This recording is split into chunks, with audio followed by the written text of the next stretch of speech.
ललका पियर का कोरिकवा सब रंगल जेबै रे किन के रे सब रंगल जेबै रे किन के रे सब रंगल जेबै किन के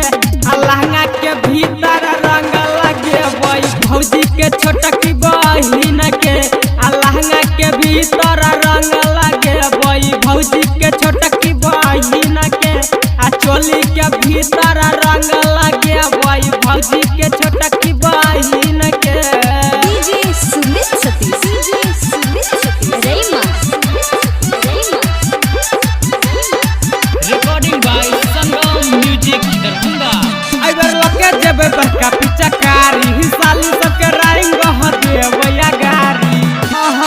होली में बले जोरी करबै रंगबै ओकर मसीन के हरे रंगबै ओकर मसीन के हरे रंगबै ओकर मसीन के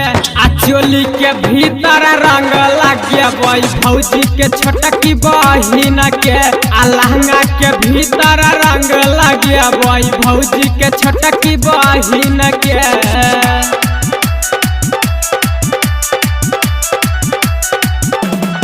अगला बेर रंग डाले नहीं डलकै ओइ बेर डलबै गिन के हरे बदला लेबै गिन के रे बदला लेबै गिन के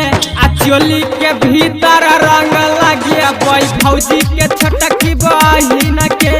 लहंगा के भीतर रंग लगेबै भौजी के छोटकी बहिन के। डीजे सुमित सतीश, डीजे सुमित सतीश रैमा recording by Sangam music Darbhanga. अइबर लके जेबै बड़का पिचकारी साली सबके राइंग देबै गारी राइटर गुड्डू विभीषण संग में ल जेबै अइबर सबीन के रे संग में ल जेबै अइबर परबीन के रे संग में ल जेबै अइबर सबीन के बाजार बाजार के रंग लगेबै भौजी के छोटकी बहिन के चोली के भीतर रंग